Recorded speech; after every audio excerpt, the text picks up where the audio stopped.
Linear algebra के इस video में आपका स्वागत है। इस वीडियो में हम लोग जॉर्डन कैनोनिकल फॉर्म निकालना सीखेंगे किसी भी 3 बाई 3 मैट्रिक्स का। तो एक आर्बिट्री 3 बाई 3 मैट्रिक्स कैसा होगा, वो इस तरह का होगा। और मैट्रिक्स आपका कहीं भी हो सकता है, रियल पे भी हो सकता है और कॉम्प्लेक्स नंबर पे भी हो सकता है। हालांकि जॉर्डन कैनोनिकल फॉर्म की जो थ्योरी है उसमें कैरेक्टरिस्टिक पॉलिनोमियल का पूरी तरह फैक्टराइज होना जरूरी है, तभी जॉर्डन कैनोनिकल फॉर्म एग्जिस्ट करता है। तो यहाँ हम एज्यूम करेंगे कि हमारा जो कैरेक्टरिस्टिक पॉलिनोमियल है वो पूरी तरह फैक्टराइज हो जाता है।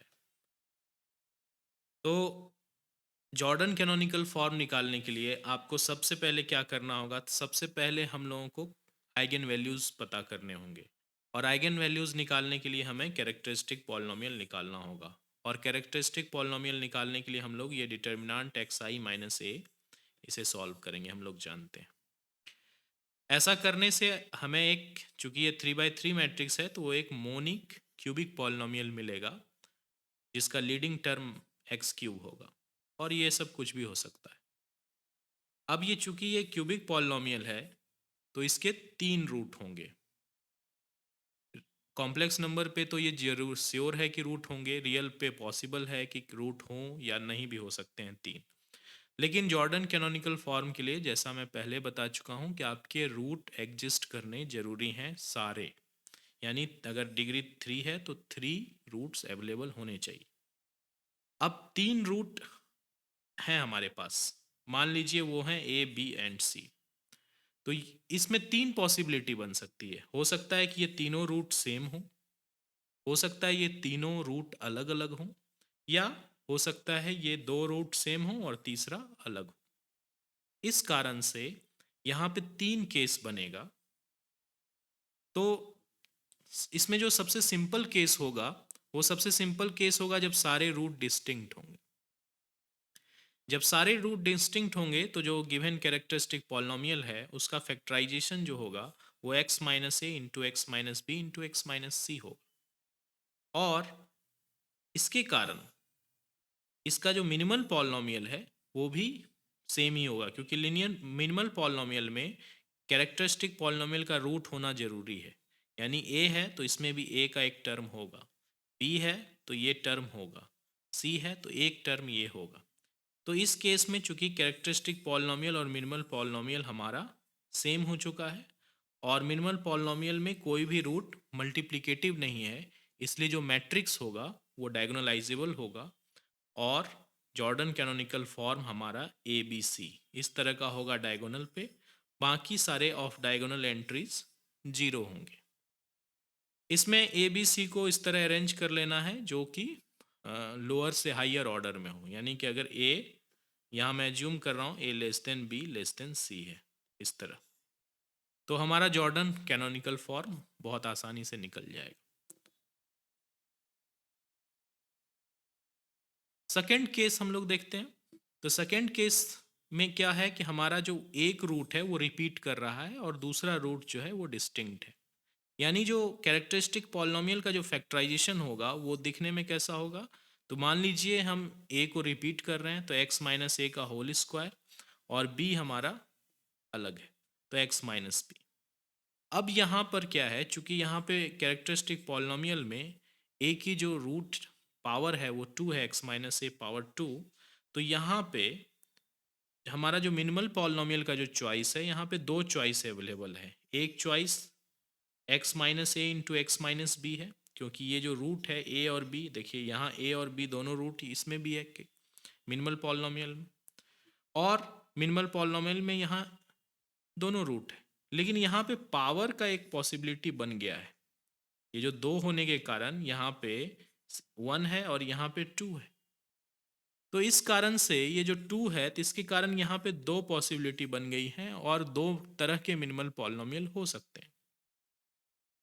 तो पहला जो मिनिमल पॉलिनोमियल है x minus a into x minus B, इसमें कोई भी रिपीटिंग रूट नहीं है, और इस कारण से मैट्रिक्स जो है डायगोनलाइजेबल होगा। तो मैट्रिक्स जब डायगोनलाइजेबल होगा तो ये जो कैरेक्टरिस्टिक पॉलिनोमियल के 2a हैं और b हैं, ये तो डायगोनल पे आएंगे, और b तीसरी एंट्री होगी डायगोनल की।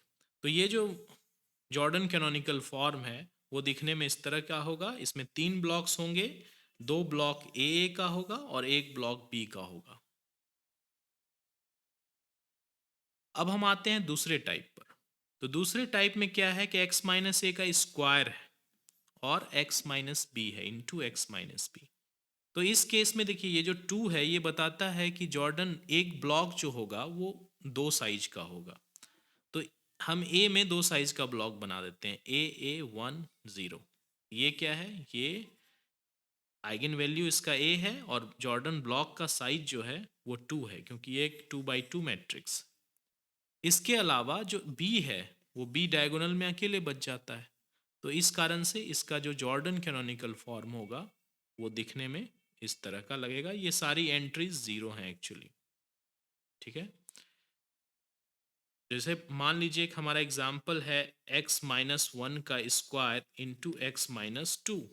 तो इस केस में जो जॉर्डन कैनोनिकल फॉर्म बनेगा वो 1 1 1 0, ये ब्लॉक इसके करिस्पॉन्डिंग, और यहाँ पे हो जाएगा 2 इसके करिस्पॉन्डिंग। तो इस तरह का लगेगा।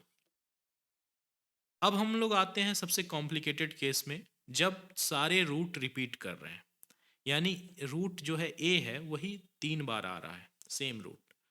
तो यहाँ पे जो कैरेक्टरिस्टिक पॉलिनोमियल होगा f x equal to x minus a का होल क्यूब हो जाएगा, और यहाँ पे जो आइगन वैल्यू है वो ए है।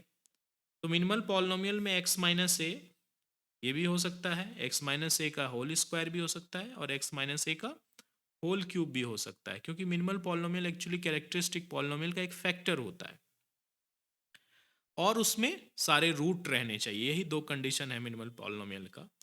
तो ये देखिए ये अगेन ये केस है, इसमें एक लीनियर फैक्टर है, इसमें कोई भी रूट मल्टीप्लिकेटिव नहीं है, तो ये डायगोनल मैट्रिक्स बनाएगा। तो डायगोनल मैट्रिक्स बनाएंगे तो हम, चूंकि मल्टीप्लिसिटी इसकी 3 है, तो हम 3 बार ए को डायगोनल में लिख देंगे। तो इस तरह ये जॉर्डन कैनोनिकल फॉर्म इसका बन जाएगा, और ये एक डायगोनल वाला केस है। अगर minimal polynomial x minus a का होल स्क्वायर है, इसका मतलब एक ब्लॉक 2 ऑर्डर का है। तो पिछली बार की तरह हम लोग एक ब्लॉक 2 ऑर्डर का बनाएंगे, और जो बचा हुआ एलिमेंट है वो अकेले रहेगा ए। तो चूंकि हमारे पास ज़्यादा कोई ऑप्शन नहीं है तो हमें यहाँ ए पुट कर देना है। और तीसरा जो केस है वो है जब x माइनस ए का होल क्यूब है, इसका मतलब जो ब्लॉक का साइज होगा, एक ब्लॉक का साइज वो कम से कम 3 होगा। तो अगर हम 3 साइज का एक ब्लॉक बनाएं जिसमें के डायगोनल पे ए को रखें, तो ये हमारे तीनों आइगन वैल्यूज जो कैरेक्टरिस्टिक पॉलिनोमियल के हैं वो कंज्यूम कर लेता है, और इसलिए हमारे पास कोई और चॉइस नहीं बचती है। तो इस तरह जो जॉर्डन कैनोनिकल फॉर्म है वो इस तरह का हो जाएगा। तो किसी भी 3 by 3 मैट्रिक्स का जो जॉर्डन कैनोनिकल फॉर्म है वो इसी 6 टाइप का ही होगा। इसमें एक चीज़ और है कि इसमें जो ए और बी का जो ऑर्डर है, जैसे इसमें तो एक ही रूट है, ए और बी का ऑर्डर जो सबसे बड़ा है वो लास्ट में होगा। मान लीजिए ये ए बड़ा है और बी छोटा है, तो ये वाला ब्लॉक इसके ऊपर होगा। बस यही एक चीज़ ध्यान देने वाली है। बाकी जो जॉर्डन कैनोनिकल फॉर्म है वो किसी भी मैट्रिक्स 3 by 3 मैट्रिक्स का बसर जब सारा आइगन वैल्यू प्रेजेंट होगा तो जॉर्डन फॉर्म एग्जिस्ट करेगा, और सारा जॉर्डन फॉर्म इसी 6 में से एक टाइप का होगा। और ये आप पता लगा सकते हैं मिनिमल पॉलिनोमियल और कैरेक्टरिस्टिक पॉलिनोमियल को देखकर सिर्फ। बल्कि ये जो थ्योरी है ये और ज़्यादा एक्सटेंडेबल है। आप किसी भी मैट्रिक्स का जॉर्डन कैनोनिकल फॉर्म जब उसका सारा आइगन वैल्यू प्रेजेंट हो, तो आप बता सकते हैं सिर्फ कैरेक्टरिस्टिक पॉलिनोमियल और मिनिमल पॉलिनोमियल से, जब रूट की मल्टीप्लिसिटी मैक्सिमम 3 तक हो। एग्जाम्पल के लिए आप दूसरा वीडियो देख सकते हैं। Thank you very much.